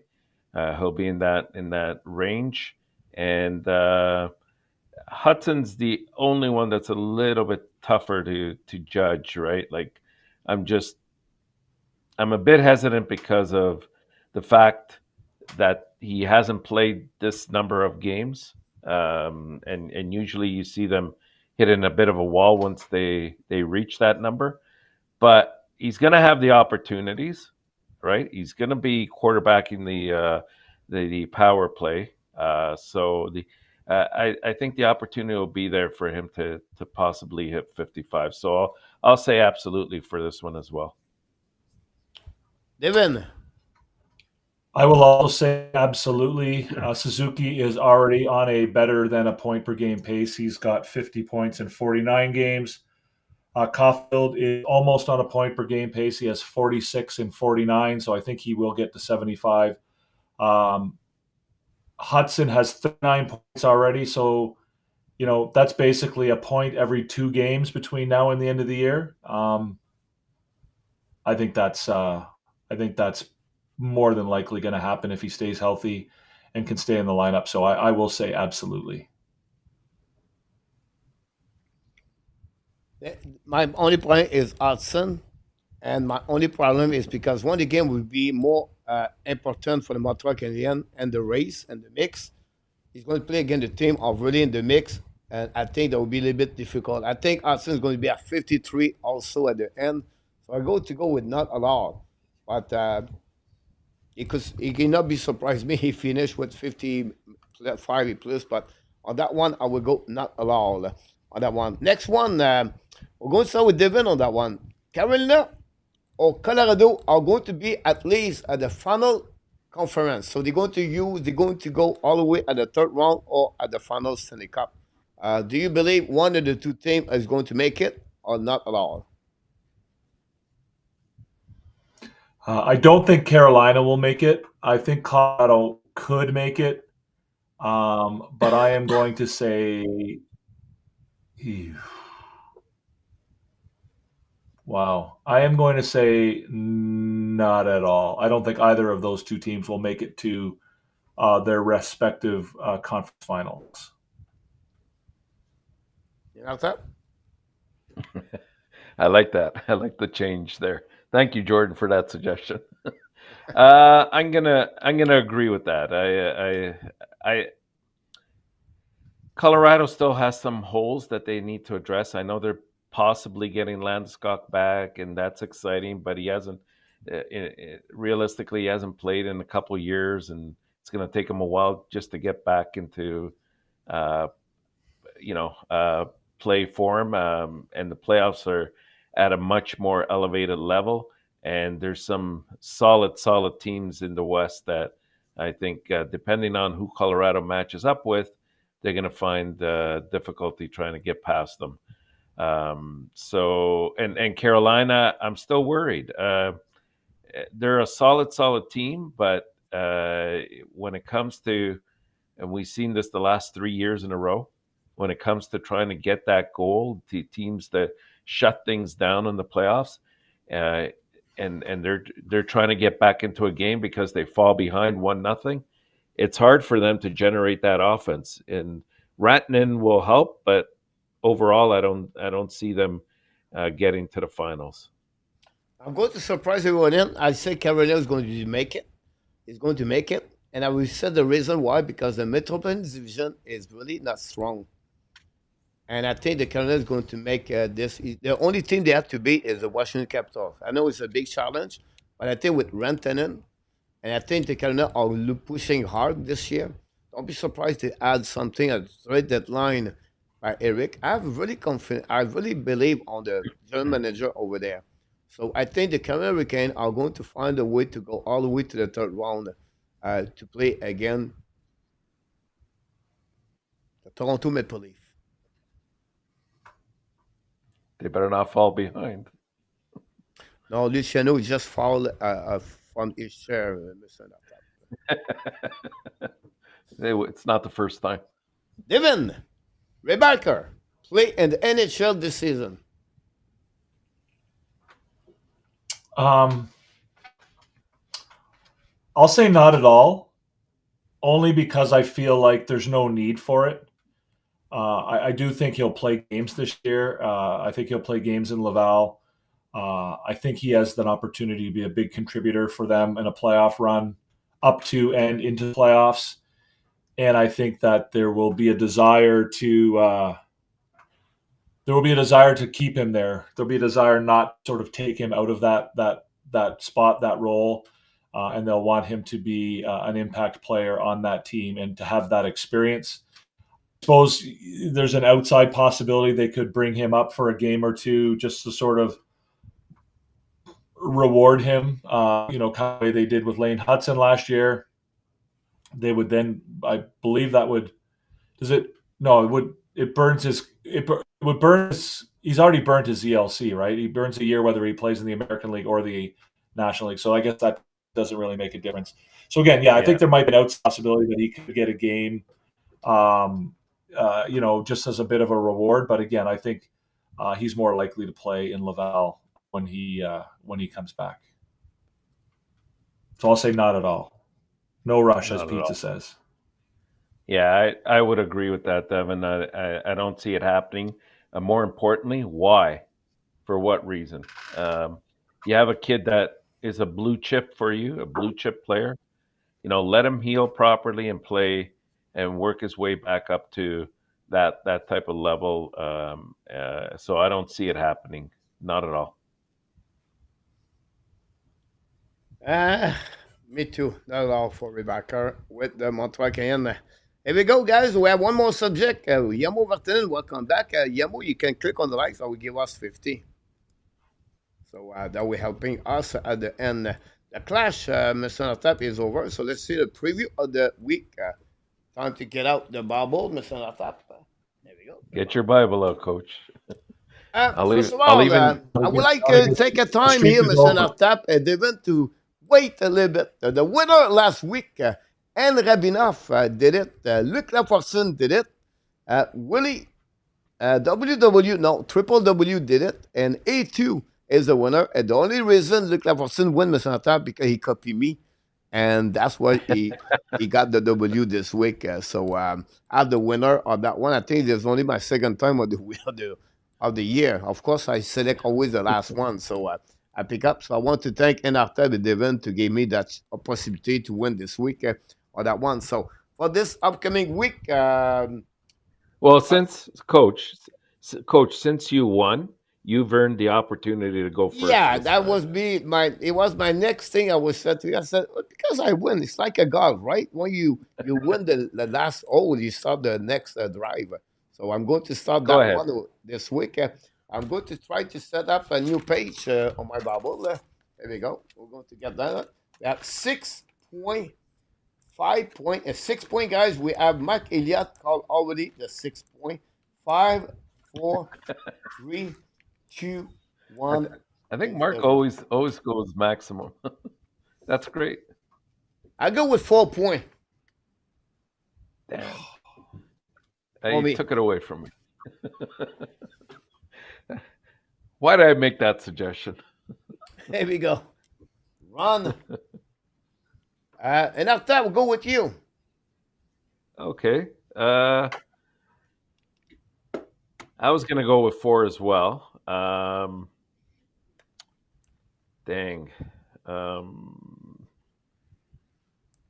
You know what? I'm gonna be a little bit more optimistic then, and I'll go with 5. 5. Abination, he sent twice. What's going on with you with Abination? About that, He's you're trying to going to get into win the next. all the categories. Covering Abination all said his 3. bases. Now he said at 2 Abination. So I'm going to give you 2 Abination. I remove you of the 3 on that one. Pizza go with 3. And Mr. Time, you go with 5 on that one. Devin. I also would have said 4. So it's between 3 and 5. I probably will say 3. Even I probably would have picked 3 even if I had 5 available, but 4 would have been my first choice. So I will say 3, but really 4. Abination win last week. He said 3 last week. It's not that we have to call who? Deloitte and Here what's we go. the law offices? Here we go. I forget the law. Deloitte and Touche. What's it called? Yeah. Deloitte and Touche. And Touche. But That's I'm going right. to give him to him, Mr. Antap, because he's not on the list. So I'm going to trust Abination, Mr. Antap. They would decide to give him a break on that one. So congratulations on that one, Mr. Abination. Yeah. AK go with 1 point. What do you think about that, Mr. Antap?